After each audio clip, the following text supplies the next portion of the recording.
PJ, the cloud or the computer? Record it to the cloud or? You can use the cloud. Okay. If you use the cloud, we can just get it from here. Okay. So I think it's.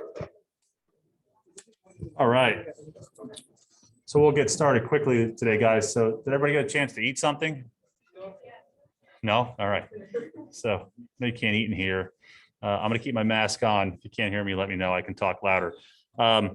So we thought it was important, to talk about musculoskeletal imaging in the orthopedic interest group, musculoskeletal interest group, because this is something that you get some exposure to, in anatomy. And I know your anatomy was a little modified last year, maybe a lot modified last year. You talk about cross-sectional anatomy, but you don't talk a lot about the particulars of acquisition of imaging, what some imaging is that really gets used, in common daily use in the hospital. Okay. For instance, does anybody know what fluoroscopy is?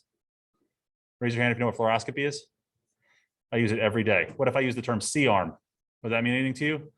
Right. Okay. So you need to know what these things are, because it's something that we use all the time in orthopedics. So we'll talk a little bit about image acquisition, and then we're going to talk about looking and describing images today. Okay. I had two versions of this talk. I had one that I liked a little bit better. That's basically this reorganized into a slightly different order. So if I seem off, we couldn't upload it in the last minute here. So basically, this is what I want you guys to try to understand today. And I want you to be aware of how to protect yourselves in the OR, because you will be exposed to x-rays in the OR and in the hospital if you're not careful. Okay. And as you're getting some clinical experience, some of you have sought out shadowing opportunities in the OR. Next year, certainly, you want to make sure that you know how to play it safe. This list is incomplete. When we talk about musculoskeletal imaging, there's a lot of different ways for us to look at the body. What's the most glaring omission here? Think about obstetrics more than ultrasound, okay? We use ultrasound a lot in orthopedics. I use them to look at little kid hips. I'm a pediatric orthopedist, so when I want to look at a hip that's not bony, I can use an ultrasound, and I can look for a cartilage shadow, and I can actually see if the acetabulum and the femoral head are together. Dynamically, I can put the hip through a range of motion and see if it moves, okay? So some of these are dynamic and some of them are static. So the first one that you're familiar with, okay, going all the way back to Marie Curie and Röntgen and discovery of x-rays, is the idea of a plain film, okay? What makes it a plain film? Well, there's nothing special about the processing afterwards, okay? It doesn't have a grid on it, although most of them do now. And these days, how many of these are chemically developed?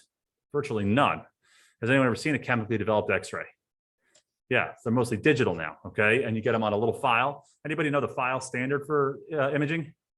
DICOM, have you heard that before? So it carries all the metadata about the patients, in the file, and they're generally encrypted. And so if you hurt yourself and got an x-ray of your hand and they gave you a disc to take home, chances are it's on a DICOM file, and that's universally portable and can be imported into medical records and things like that. When we talk about diagnostic x-rays, we're talking about a pretty small wavelength particle, okay? Basically, this particle needs to bounce off or transmit around the atoms at the nuclear level, okay? So these are wavelengths of 0.01 to 0.1 nanometers. And if you think about the size of an atom, okay, you're talking about on the order of angstroms, which is 1/10 of a nanometer, right? And so this is what's going to actually, in its wave, actually hit and bounce off of a proton, okay? And we know that there are certain types of nuclei that probably shield us well from x-rays. Give me an example of something that shields well from x-rays. Lead, good, Superman fans. What else? What can we use as contrast? What are some other atoms that can be used as contrast? Iodine, okay, and barium, all right? Some of our x-ray gowns at the hospital are not made of lead, they're made of barium because it's actually lighter weight, okay? And if you have to wear it for a long time in the OR, you actually have a sheet of barium or even liquid barium in some of them. I forget what the melting point is. But the fact is that if you remember your electromagnetic spectrum, okay, x-rays fall really far out on the wavelength, which means their frequency is incredibly high too. And then the energy associated with them is very high. And why does that matter? Well, x-rays can cause damage to your DNA at a structural level, okay? Because when we talk about fractions of angstroms, now we're talking about resonating with the nucleic acids and potentially causing mutations, okay? That doesn't happen with microwaves. Microwaves, the frequency is, the wavelength is very very long, okay? And they can travel long distances, but they resonate at the size of water at a molecular level. So microwaves, why does your microwave oven work? Well, it makes the atoms oscillate and it cooks the liquid component on the inside and therefore cooks the food. Radio waves are actually very safe. They're around us all the time. Okay. And hopefully all the Bluetooth and, Wi-Fi stuff that we're using in radio waves is not going to lead to damage later on, but the data is pretty strong that radio waves are pretty safe. Okay. In fact, they are absolutely necessary to generate what you call an MRI image. But X-rays are high energy. Okay. So we have to practice safety when we're around them. And basically, when you think about a conventional radiograph and how it's acquired, you got your subject position. There's lots of different ways to position people to get the right view of a joint or a limb. And usually we want to get more than one projection. The rule in orthopedics is if you have one projection, you have no projections, because you can't comment effectively on what the body part looks like without having at least two projections. But basically you have an X-ray generator, which is usually a tungsten filament that basically have a capacitor charge, let this release into the filament, and then you get a discharge of X-rays. Okay, you have devices inside of the generator that try to collimate that, prevent scatter so that the beam goes in one direction. And then you have a detector, and that used to be a chemical film. All right, and the way chemical film used to work is that when it was exposed to X-rays, it turned black. The film was white and it turned black. But where the X-rays bounced off, you got a shadow, and that was the white. Okay, so the calcium in your bones, the crystalline lattice in your bones, depending on the density, would scatter it to a certain degree, and so that's how you got a negative image effectively of the limb. Make sense? Anybody do photography? So now it's digital photography, but this is how chemical photography used to work. So now we have electronic arrays. Like your peripheral brain in your pocket has a more complicated sensor array than the most complicated SLR cameras did, when they first came out 20 years ago, and it's packed on this tiny little microchip. And what we can do now is we can actually sense the X-ray photons with a similar high density array and process that information. You can get weighted averages, and you can do post-processing computing, and basically you're weighting pixels. All right. If you ever thought about how a picture gets made, it's about saturation and contrast, the weighting of the pixel, and the contrast to the adjacent ones. And we can actually manipulate those variables, in the post-processing too. But basically, we want to try to create a digital radiograph that looks just like the film, the other chemical radiograph, and they last forever if you have a place to save them. So when we take an X-ray, okay, what are we trying to look at? Well, we are trying to look at the structures in there. So we're looking at the pelvis, right? And I can see a lot of things here. I can see the outline of some of the anatomy. Okay, so I think you all would look at that and say, well, those look like spinous processes, but I'm just looking right down the middle of it, so they're more dense when it hits a tangent and it's going through more bone. Well, wait a second. What about right here at S1? That doesn't look like it's closed. Well, that's called Spina Bifida Occulta. The bone actually didn't fuse together there when this formed at 6 to 8 weeks of life during the process of neurulation and ossification of the vertebral somite. And that area right there is not fused. And I can pick that up on the X-ray. Okay? This doesn't affect this patient at all. That's not spina bifida, the neurologic problem. It's just a bony irregularity that maybe 2 to 5% of the population have. Now, what's going on the top of the pelvic rings right there? Can anyone describe to me what they see across the top there? When we talk about X-rays, we want to describe. What do you see? Yeah, so you see a radiodense line, the white line. Then you see a radiolucent line, the black line. Then you see the pelvis crust, okay? So what do you think that radiolucent, that dark area is? It's cartilage, the growth plate, okay? That is an apophysis. Did you come across that in your reading anatomy? You remember what apophysis is? It's where muscles attach. It's where bones get bigger and grow out. So your tibial tubercle, your greater trochanter, your lesser trochanter, your olecranon, they're all apophyses. And that growth plate will fuse and disappear when this is a fully grown patient, okay? So there's a lot we can take from this, okay? But when I first see this and I say, Peter, I think I mean PJ, describe this to me, okay? You're gonna say this is an AP pelvis, right? Anterior to posterior of a skeletally immature patient, right? Can you tell it's male or female? No, you can't, okay? Can you tell, anything important about it? Well, I'll give you some more descriptors, okay? The proximal femoral physes appear closed. The hip is well covered. The triradiate cartilage, which is a growth plate here, is closed, okay? So you can describe what you see. So when someone asks you about an X-ray, you want to describe what you see and think about how it applies to your patient, because you're going to correlate this with your physical examination, okay? Now, I wanted to show you some more tools. This is what we mentioned earlier. This is fluoroscopy, okay? Fluoroscopy is basically an X-ray but it is an X-ray that has a lower dose of radiation.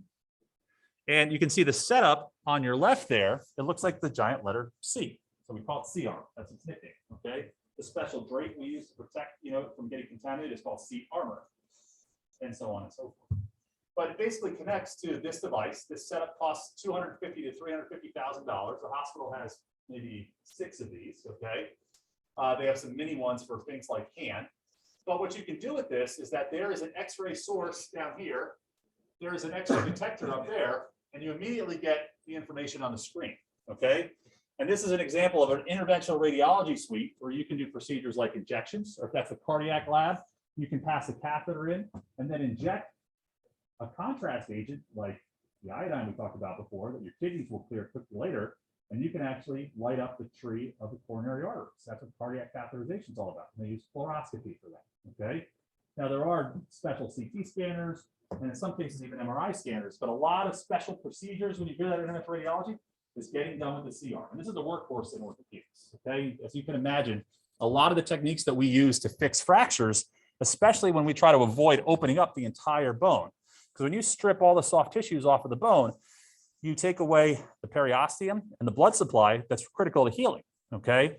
And so using fluoroscopy, we can use minimally invasive techniques to visualize where there is bone, where there is metal, and how they relate to one another, and safely apply a device without stripping away all the biological substrate that's going to help that heal. Does that make sense? Okay, so C-arm or fluoro, you will see these machines in the OR. And when that machine's in the OR, you need to wear a lead apron. Okay, what parts of your body do you need to protect? Right, torso, thyroid, breast, gonads. Okay, and actually cornea too. Increased exposure to this can increase cataract formation. Okay, so many people who do a lot of fluoro every day, okay, I don't, probably should, actually have special leaded glasses for this too. But the idea here is that the X-ray beam is carefully collimated. Remember, collimation is when you align a beam in plane, you avoid stuff that scatters. Okay, a laser is kind of an example of perfect collimation.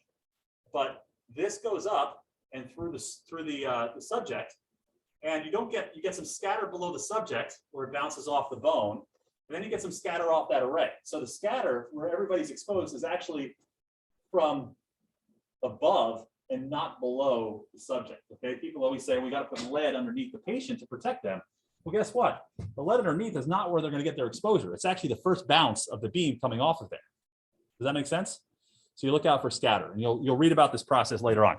But fluoroscopy is used in a whole host of settings. So when you want to study how someone swallows, have them swallow some barium and watch them chew. That's the other really cool thing about fluoroscopy is it's not just a static image. You can let it run and continuously record, and you can get video of things in motion. So you can watch the coronary arteries perfuse. You can watch an instrument being passed safely into a space. You can watch, trying to think of some other good examples. You can watch, like we said, a swallowing evaluation, all in real time. All right. So when I do orthopedic procedures and I want to make sure that something moves the way I expect it to, I can actually take fluoroscopy and make sure. Now, we can introduce contrast agents, like we said, and in orthopedics, we will often put iodine in. Okay, so that's fluoroscopy. Now, you're probably all familiar with computed tomography. Are you? Did you look at some cross-sectional anatomy last year in anatomy? First years haven't had it yet, right? Second years, raise my hand, first years. Raise my hand, second years. All right, hello, first years. Yeah, so you guys will see some cross-sectional anatomy, okay? So that patient on that gantry there is going into the CT scanner. And how does this work? Well, it is a spinning X-ray source, and opposite the X-ray is the high definition sensor array, okay? So they tumble around one another, and it actually rotates around in a helical fashion as it goes through the patient. And you will take a scout film to program how often you want to image, okay? Because they can actually repeat this, multiple, hundreds of times a second, okay, to get high resolution imaging. And basically, when you pass the X-ray beam through at one plane and then pass through at another plane and pass through another plane, you can have 2 or 3 sensors going at a time. You can create a coordinate map of density. The idea is that you're creating a 3-dimensional coordinate system that has a point in space that says, I am white, I am gray, I am black across the spectrum of grayscale. Okay. And what you do is you generate an image that looks like what you see on the screen here. All right. So what part of the body are we looking at there? That's the heart. Okay. Does it look like the heart's beating? See a lot of motion degradation? Not really, right? How fast does the heart beat? 60 to 100 beats per minute, right? So it's a lot faster than that in terms of the image acquisition. Okay. And the cool thing is that this is all done with a collecting this whole matrix of data or data points in space. And if you use Fourier transform, okay, everybody grown at once. Anybody take linear algebra in college? Right, okay, engineers, raise your hands. So yeah, so if you take those matrices of points and transform them, you can create 2-dimensional, 3-dimensional recons of this. And now we can 3D print these. Okay, it's pretty darn cool. So you can actually create a reconstruction and map this out. All right, and CAT scan has the finest resolution of any study, especially for bone. So we can change the contrast so we can see certain structures better. There are windows for air-filled structures, windows for blood-filled structures. We can add contrast if we want to. Abdominal CAT scans, pelvic CAT scans, allow oral contrast or rectal contrast. Okay, and you can add IV contrast as well, so you can see everything light up and see the relative positions of everything. And you can get a good sense of where structures are relative to one another. Okay, really valuable to understand what's going on in the chest and the abdomen. Okay, but sometimes we use it to understand what's going on with bony structures in orthopedics too. What are the problems with CAT scans? It's a lot of radiation. Okay, radiation is something we take really seriously. And if there's any one message that I want you to come away from today, it's image gently. Okay. When you order a series of x-rays, you want to think about, why am I ordering all these x-rays? Okay. You want to try to be as specific as you can. Sometimes you need 3 or 4 x-rays to make the diagnosis and make sure there's not other pathology, but you really want to be judicious in the use of x-ray because cumulative exposure over time can lead to cancer. Okay. Or radiation poisoning.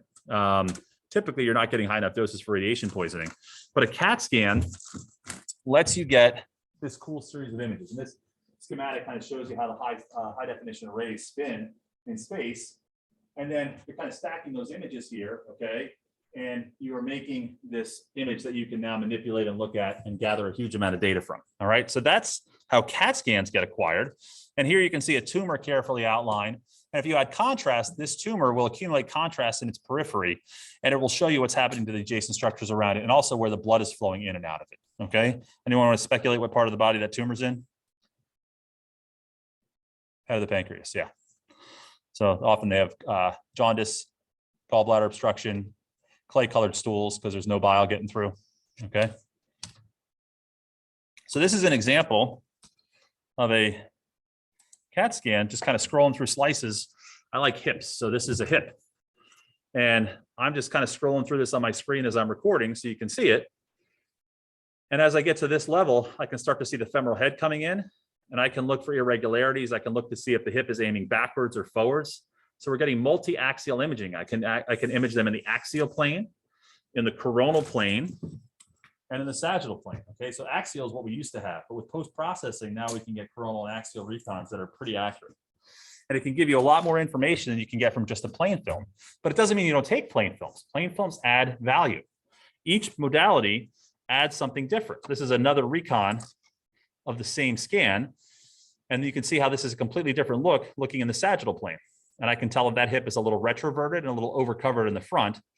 We won't go into that today, but it's a really valuable way to look at it. And then this is the coronal recon.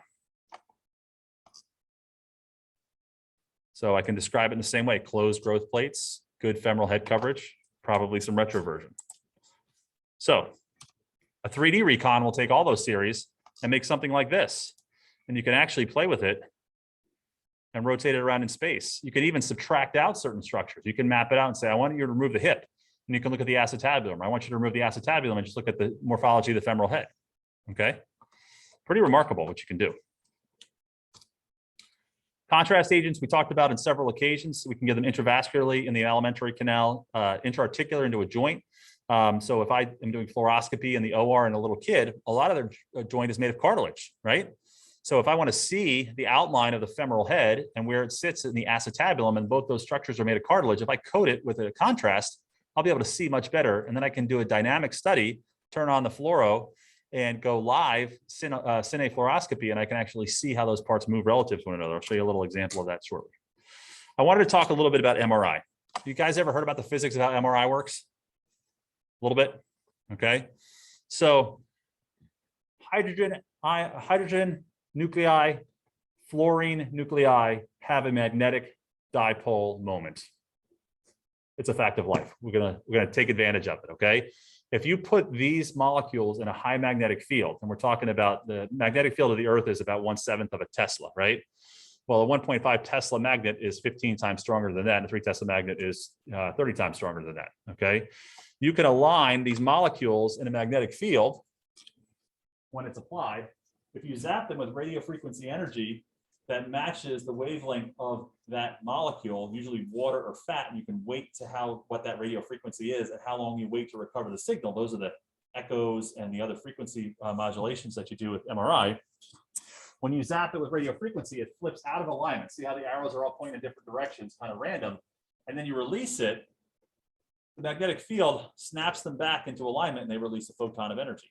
And you can collect that data just like a CT does, and you can map out the density of hydrogen ions, okay? Sounds a lot like NMR. Everybody can really grow now from organic chemistry. Remember NMR? Well, it's a visual representation of NMR, okay, in real time. And it's not one pure chemical. It's actually looking at all these nuclei together. And when you take that information and align it, you can get a map like this, all right? That's pretty remarkable. It's not great for bone because bone doesn't have a lot of water in it. It's got some fat in it, but MRI is really good at outlining the anatomy of soft tissues, okay? And they each have different weights of gray, okay? And white matter and gray matter are actually not white and gray on MRI. But you can see how you can see different areas within the brain. I'll show you an example here. There's basically two flavors, okay? One weights towards the fat molecules. So bone marrow will be bright. Subcutaneous fat will be bright. Some of your abdominal organs will be bright. It shows the anatomy of the patient better. And then the T2 or stir weighted images, these are more weighted towards the liquid component and processes in which there is inflammation going on, okay? We talked about inflammation, right? Okay, what are the cardinal things of inflammation? Rubor, calor, dolor, lacea function, right? Okay, when we're not talking about Latin, it's inflammation, right? What do you get? You get leaky capillaries, you get fluid going into a space, okay? So a tumor is gonna have edema. A fracture is gonna have a lot of edema. Blood will look bright on it, but blood may layer out because blood has a lipid component, all right? And it's got a liquid component. So sometimes the layering in an MRI can be instructive. So this is the same hip, looking at it in an MRI, okay? And what this shows me, I'm gonna loop this a couple times so you guys can see it again, is now I can really see the fluid around the joint. You see the white halo around the hip? So that's telling me there's extra fluid in the joint. And I'm gonna do a pause here. These are some tendons crossing in front of the joint. And this is the muscles around the joint. So it gives me a totally different perspective, okay? And the labrum is a tiny little triangle right there. I don't know how people say that it's torn on an MRI of the hip, but they do say that often. You have to correlate it with the patient's complaint. No image is meant to diagnose every problem, okay? You don't just get an MRI to find out. You come up with a good differential diagnosis of what you think is going on, and the MRI or the CAT scan or the X-ray is a tool to help answer the question and differentiate yes or no on a few critical questions that you have, okay? So you don't, patients will come in and ask you, why don't we just order an MRI? And I think that sometimes that's appropriate, all right? But many times it's not. And we have to kind of be the arbiters of when it's appropriate to use it and when it's not. And we know MRIs are expensive too, okay? They're a huge, component of healthcare costs. And there are times that it's appropriate to order an MRI, and you should when you believe one's noted. But when someone says, let's just get an MRI and see what's there, well, oftentimes you have to make sure that you understand what the indications are and what question you're trying to answer. And what happens if you find something you didn't intend to find? One of my co-residents, thought he had a little, disc herniation, which you're going to treat non-operatively. And he got an MRI and he found a benign retroperitoneal tumor, and he suddenly had to have surgery to have it taken out. Now, is he happy he had it out? Yeah. Would have done him any harm and stayed there for years without any problem? Probably, you missed 3 months of work and, had a big, retroperitoneal dissection, which can have some complications. So, you have to make sure you indicate properly what you're going after. So that image was more of a T2 weighted image, okay? And this one, the bone marrow is white. So why do we still see the fluid inside of the joint there? Sorry, I'm wrong. This is a different T2 weighted image. Where my cursor is highlighting right there, that is edema within the bone. That bone has femoral acetabular impingement, FAI, going on. So that's a bruise taking place right there. So the bone is showing evidence of bruising. And that's maybe that correlated with this patient's pain. And this patient had surgery to correct this deformity. So it answers a question for us. For MRIs, we can use gadolinium, which is a more uncommon elemental mineral. And this is safely eliminated by the body. Okay, there's questions about whether it can cause toxicity. Most people think no, but they do see it, kind of aggregate in the some of the central nuclei of the brain. People don't know the long-term consequences of that, but gadolinium can be helpful to help highlight the vascular. So if you inject somebody right when you're about to take the MRI, you can actually see their blood vessels light up. So instead of doing a traditional arteriogram, we actually have to pierce, their artery in their leg and then run the contrast and take a fluoro or a CAT scan. You can do it with an MRA with contrast that's injected into peripheral IV, and you actually get a little better resolution and a better sense of where it's going in the soft tissues. So that can be really important. Generally, we want to try to protect ourselves from being exposed to too much radiation. The average number of days lost of life, is being exposed to 100 millirems, which is background radiation for 70 years, is about 10 days of life lost. Okay, but you start exceeding that value. Okay, a CAT scan can easily exceed that value by 5 or 6 times. Now you may potentially lose average days of life, for a cancer that forms because of that. So we take radiation exposure really seriously. We should take it seriously for our patients and for ourselves. So we want to be careful. And radiation toxicity can occur at some of these really high levels. Now, the thing I lost here in translation with bringing this other talk up is I actually want to show you guys some examples of some x-rays that we can try to describe. Okay, how does that sound? And learn how to describe maybe what fractures look like. How does that sound? Good? All right. So I'm gonna use good old-fashioned Dr. Google.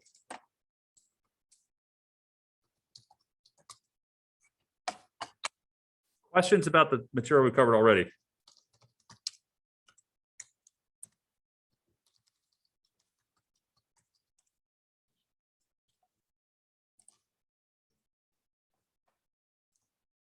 All right, that looks bad, huh? So who wants to take a stab at describing this x-ray for me? I will help you, I promise. Anybody? All right, I will describe this one, then I'll give you the next one. This is a pseudolateral of a skeletally mature forearm, right side. There is a fracture of the radius and ulna that is angulated approximately 45 degrees in the sagittal plane. There is no shortening. Can I describe anything else based on what I see here?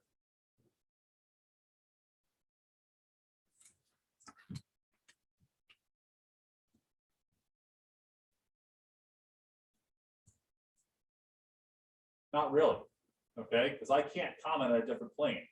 What about this x-ray right here? That one I can say, this is a displaced radius and ulna shaft fracture. It's transverse in the distal third of the radius. In the sagittal plane, it's angulated 90 degrees dorsal. In the coronal plane, there's no angulation and maybe a little shortening of the ulna. Kind of get the idea? There's descriptors for what you use to describe an x-ray. Did you say that's mid-shaft, sort of in the middle of the bone? Yeah, you could. I think that's accurate. Okay. Now, when I look at the radius and the ulna, I have to think about something. All right. And this is a principle that you guys should walk away with today. When you fracture the radius and the ulna, they work as a moving system. So if you only see one of them broken, the force has to get transmitted somewhere else. Same happens for the tibia and fibula. They usually break together. The force may break the other bone, but if it gets transmitted proximally and you break your ulna, you can actually dislocate your radiocapitellar joint or your distal radial ulnar joint. So in pediatrics, we see a lot of fractures called Montasia fractures, where kids will break their ulna here, say, oh, that looks fine. But then if you look carefully, the radius doesn't line up with the capitellum. So you have to know to look for that pattern. And how do you make sure you don't miss that? Because you get called to the ER, you're the intern now, and you get called to see this fracture. They have one picture for you. What do you want to order? You want to order a complete set of x-rays, AP and lateral view. You also want to image the joint above and the joint below. Okay, and that's generally a good principle. Okay, and as a student, that's what you should suggest. Okay, so if someone comes in with a fracture of the femur, okay, you're going to plan surgery for them. You come down, they have one picture of the femur. What are you going to order? AP lateral of the femur, okay, an x-ray of the hip joint, okay, and I'll tell you specifically what you do, and an x-ray of the knee. Why? Because the knee could be dislocated, there could be a distal fracture, the hip could be subluxed, but more importantly, there might be a femoral neck fracture 5% of the time there is. And if you miss it and you fix the femur fracture and you notice the femoral neck fracture later, guess what? You're going back to the OR to fix it. So when someone comes in for a high energy trauma in a motor vehicle accident, they have a femur fracture, okay, we will often get an x-ray with the hip internally rotated because it makes the femoral neck longer. I don't expect you to know this, okay? This is orthopedics. You're all eventually going to learn more and more orthopedics as you go along, okay? But our residents know to order an x-ray, an internal rotation. But what study might be more accurate in finding a femoral neck fracture? A CAT scan, right? Higher resolution. Are we just going to do a CAT scan of the femur to look for a femoral neck fracture in everybody? No. But how many of your high energy traumas are going to have a CAT scan done of their abdomen and pelvis? A lot of them. So if you're going to scan the pelvis, why not make sure you include the femoral neck? It's almost always included, okay? So our residents carefully look at that study to look for the additional information on that CAT scan, okay? Same goes for a CAT scan of the chest, abdomen, and pelvis for a trauma patient. And we have a patient that's obtunded, we will scroll through those series to look for an injury to the spine because we might pick up, because it's in the same field of view, FOV, field of view, we may pick up a subtle injury to the thoracic or the lumbar spine if we look carefully at those studies. And the radiologist will look at those too. Anybody thinking about going into radiology? Maybe? Yeah. You're very young in med school. You got your whole lives ahead of you. Literally. It's pretty cool. You want to try to use that surrogate information to guide you. Okay. If this patient had some air showing up in the soft tissues here, what might that imply that you would have seen on the patient? Open fractures, okay? So this introduces another concept, okay? You ever heard of the term compound fracture? Yeah, forget that term, doesn't exist anymore, okay? The term is open or closed fracture, okay? And it just means that fracture is open in the environment. How do we treat that differently? Antibiotics, maybe clean it out in the operating room with sterile saline, maybe fix that bone because it's more unstable, the fact that it broke through. Higher incidence of infection, might check those wounds more carefully as time goes by, okay? So another descriptor of a fracture is open or closed. And then there's also a term called simple or comminuted. What does comminuted mean? Natural, right? Broken into a number of pieces. If it's broken at many levels in the bone, we might use the term segmental, okay? So these are all descriptors, okay, of how we would do this.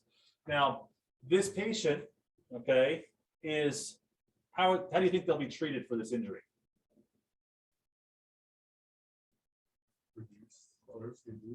You might close reduce them, okay? This is an adult, this person's getting surgery, okay? That's a surgical fracture in an adult. They get 2 plates applied like you see here, okay?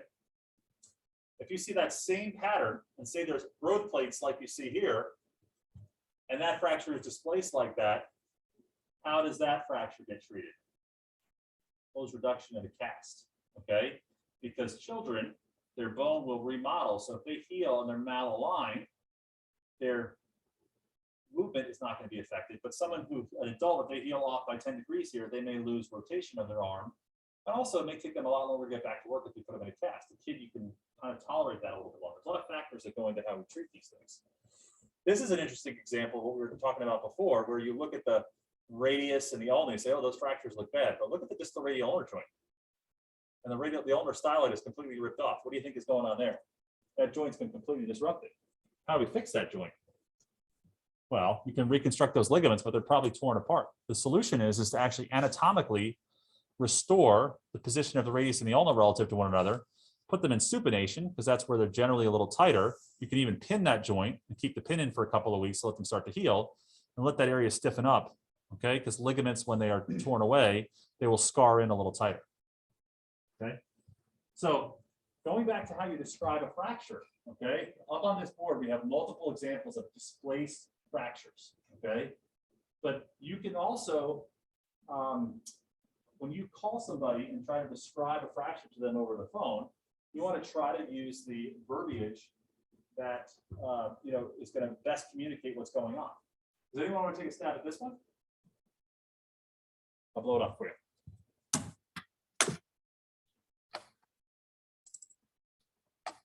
Where'd you go? We only have one view, right? One view is no views. Does anyone want to describe that? Which bone is broken? Ulna. Where's it broken? Proximal third, middle third, distal third? Proximal third. Good. Okay. Is it angulated? A little bit, maybe 12 degrees or so. Is it shortened? A lot. Okay. Shortening is a big problem. Okay, because that persists. And generally, when we reduce bones, we want to get the ends applied. So if you tell me something shortened, my ears are listening. Okay. How are the joints above and below? Distal radial ulnar joint look okay? The radiocapitellar joint's dislocated, right? How are we going to get that back in? Maybe traction, okay? What do you think is the number one most important thing to get that joint back in? It's shortened too. It's dislocated and shortened. So you have to get the ulna out to length to restore that, okay? So you would pull on it until you get it restored. That one probably needs surgery too, okay? But that's how a two-bone system works. And you really want to try to describe, what angulation looks like, all right? This one, if we were to describe it, this is shortened, it's angulated, it's also translated, okay? How much is it translated? 100%, greater than 100%. Is this one translated? No, it's angulated. Is it a complete fracture? No, it's an incomplete fracture. So yet another way to describe it. So I'm not trying to make this tricky, but if you think about it, that makes sense, right? You can look at it and say, that's complete, that's incomplete, that's translated, that's not translated. You could be displaced. When you're displaced, you can be just angulated. You could be translated without any angulation. You can be short without any angulation, okay? But they all are displaced, all right? So describing the displacement is the important thing. And usually describe the direction that it's displaced. So this one is displaced in the radial direction. This one is displaced in the radial direction. Okay, if you say medial and lateral, if you're talking about anatomic position, you'll always be right. But if you're not, you describe the bone. Yes. Yes, you could be translated without shortening. So if it's overriding, that's short, but you can be translated and be fine. And many fractures are. Okay, probably the most common type to see, would be translated, maybe a little angulated, but not short. And those are usually amenable to close reduction. You know what reduction means? Reducing the volume, pushing it back into place. Okay, when you hear reduction, that means we're trying to put something back together. Dislocated joint, reduce it. Dislocated displaced fracture, reduce it. Okay, good. I want to be quiet for a second and take some questions. We've got like 10 minutes, so I want to make sure people get lunch. That was a little truncated. I know these examples were a little hodgepodge. We just pulled up whatever came up, but it gives you an idea of how we talk about imaging. Okay. We try to be very descriptive about what we see, and it's meant to be an adjunct to your physical exam and your history. 90% of your diagnosis in orthopedics can get made on history and physical alone, and your tests, which is usually like 3 blood tests, and your imaging are meant to help you differentiate between your competing differential diagnoses. You guys have heard the concept of differential diagnosis, I'm sure, right? Yeah. So as you're thinking about it, you want to think about, why did the person order this image? Okay. And you should look at your patient's imaging. It's a little intimidating because you tend to think that I'm going to miss something. But the only way you get good at it is by looking at it again and again and again. And thankfully, when I was in medical school, there wasn't a million online images of this or that. You read about a condition, you want to see what it looks like. Put in MRI of blank, put in CAT scan of blank, put in bone scan of blank, put in blood work of blank, and you will come up, in every different possible venue, you'll come up with different things that you can look at. Okay. Good. Other questions? So would you first reduce that in the OR, get it aligned, and then with the reconstruction of the ligaments, or are you going straight to the OR? And Great question. Okay. So probably you're going to try to deal with this as the patient presents to you. Okay. Because it's very uncomfortable to have them in a dislocated position. And the longer you leave them like that, what complications might you have? Potentially. Okay. If you eroded through the skin, swelling. All right. So by realigning it and reducing the volume, you actually help to arrest some of the inflammatory process, some of the internal bleeding by bringing the ends together. Okay. You also make the patient a lot more comfortable. And then by splinting them, you actually help to downgrade the inflammatory response and the pain associated with movement. Okay. So that fracture, you may not take to the operating room until they're available the next day. There may be more pressing issues on the same patient that you need to address first. So pulling on it and trying to reduce it, or at the very least splinting it, even if you don't correct it, is a kind and appropriate thing to do to them. Okay.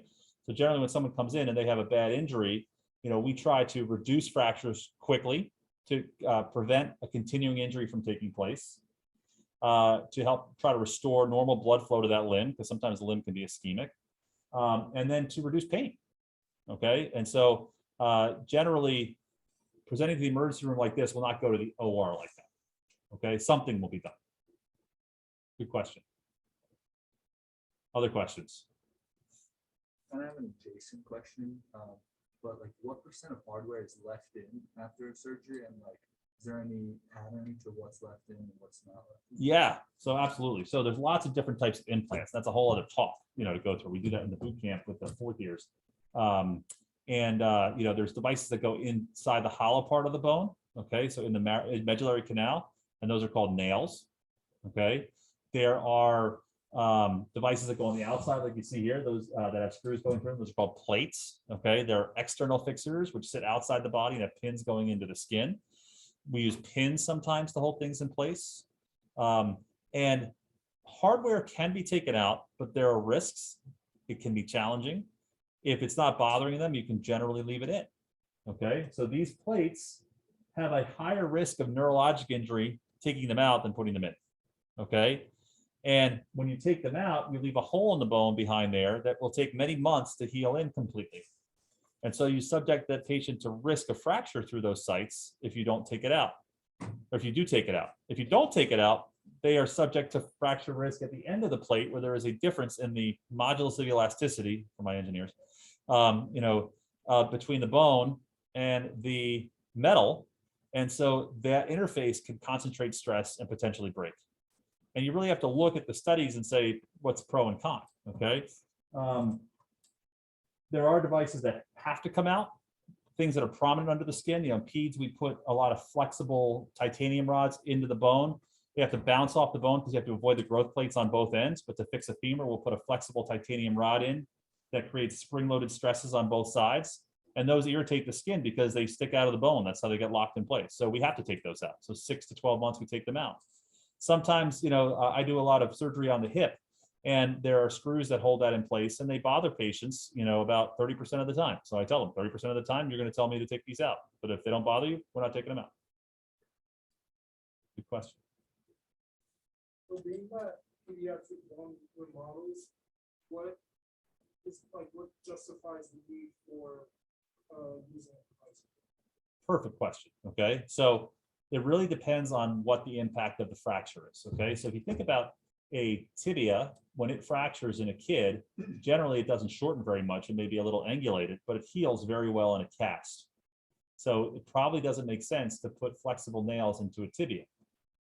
there's a fibula that's usually holding it out to length and periosteum on both of the bones. The femur, if you break that, takes a lot of energy and there's no second bone. So the femur will angulate and shorten. So femurs almost always get fixed, kids and adults. Elbow fractures almost always get fixed in kids. And that is because if you leave them the way they are, they don't heal properly. They have limited range of motion in the elbow. It's just the patterns that happen, okay? So it is a pattern by pattern specific thing, but you can probably use some principles there. The younger you are, the more likely you are to be able to treat it non-operatively, okay? And the the kids are not going to complain about a cast. They're going to figure out how to get themselves around. It's not going to limit their ability to go out and earn an income for a long period of time. So you can treat kids differently, but they also heal better, more reliably. Okay, they have less comorbidities. They're not smokers. They have more periosteum with better blood flow. What makes a fracture heal is blood flow and stability. Okay, and you can give them stability with a cast. You can give them stability with a device. Okay, but there are indications for and against using them, and that's something that you learn, coming through and seeing orthopedic, rotations. Okay. I'm worried, especially with a fracture like this, you have to be worried about nerves and blood vessels, especially when implanting the device. Yeah, so great question. All right, so I'm going to start back with principles again. Okay, as surgeons, we have to know the safe ways in and out of the body and where all that anatomy is. You guys will learn that in that. It is very well conserved. Okay, and you have to know what the structures look like. You have to know when they might potentially be injured. So vascular and nerve structures, okay, you would like to know before you're going in if there's a problem. So you would get that from your physical exam. So regardless of the age of the patient, you would want to assess their ability to say, move the muscles innervated by the median nerve. Okay, so you might have them claw their fingers. Classic way to check the hand is have them make an okay sign. Okay, if they can oppose the tip of their index finger and their thumb, then their flexor pollicis longus to the index is working. The flexor digitorum profundus to the index is working. The flexor pollicis longus to the thumb is working. And so median nerve is fine. If I can cross my fingers, the intrinsics of my hand are working, my ulnar nerve works fine. If I can extend my thumb, my radial nerve is working, my extensor pollicis longus, okay? So I would want to know going in what my status is, okay? Vascular, I can check pulse, I can check cap refill. If I see an injury and I see an open injury with arterial bleeding, that artery probably needs to be tied off, okay? And sometimes people get cut on a piece of glass or something like that in the forearm and the radial artery is bleeding or their radial nerve is, their ulnar artery is bleeding. And if I tie one of those off, are they going to lose blood flow to their hand? Most of the time, no, but you have to know that there are different types of circulation to the hand. Somewhere the ulna is dominant, usually, okay? Somewhere the radial is dominant. But you can do something called an Allen's test, where you push on both arteries and squeeze your hand, okay? And if you release it, your hand stays white. And if you release the ulnar side and the whole thing pinks up, then your ulnar artery is providing adequate perfusion to the whole hand. And if I open my hand, keep my ulnar artery, and release my radial, and the whole hand perfuses, well, my radial artery is okay. I can actually tie one of those off, all right? If I saw a large hematoma expanding, in the forearm, usually don't see that, but in like the thigh, they're getting more and more swollen and the compartments are getting tight. I have to believe I've injured a branch of the femoral artery and I might need to send them to special procedures to embolize that part of the artery, okay? Pelvic fractures are notorious for having injuries to the external iliac vein. And so you have to be aware of what some of the patterns are, but you can generally have a good idea going in what you need to do. But then as the surgeon going in, you have to know what the safe approach is, okay? So when you go into the forearm, for instance, the distal 2/3 of the forearm, you're gonna find the brachioradialis, okay? And you're gonna find the flexor carpi radialis. And if you go between those, you'll find the radial sensory branch comes out on the brachioradialis here, you protect that. The radial artery is just on the other side of the FCR, but if you come down there, you're gonna be safe, okay? And you can peel back the quadratus, the pronator quadratus pretty safely. As you get more proximal, you have to worry a little bit more about the anterior interosseous nerve, but this is a surgical approach that's meant to protect those structures going in.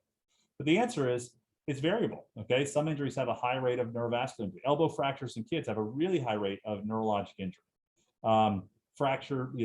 Displaced fractures of the cervical spine, as you might imagine, have a very severe rate of, neurologic injury, different type of neurologic injury, okay? So some of it's fracture specific. But from a principle standpoint, you want to be able to do an assessment to try to know what those things are before you start, okay? We try to limit unknowns to the best of our ability. so we can plan. Planning is key. Okay, I think we're running out of time, guys. But I really appreciate having you. Was this useful? Yeah. All right. Good. You know, we can plan another talk. I know that you know, Peter, PJ, and you know, the ORIG group have really done a great job putting together a lecture series for you this year. Make sure you keep your eyes open for additional talks. Okay. Good. Thanks.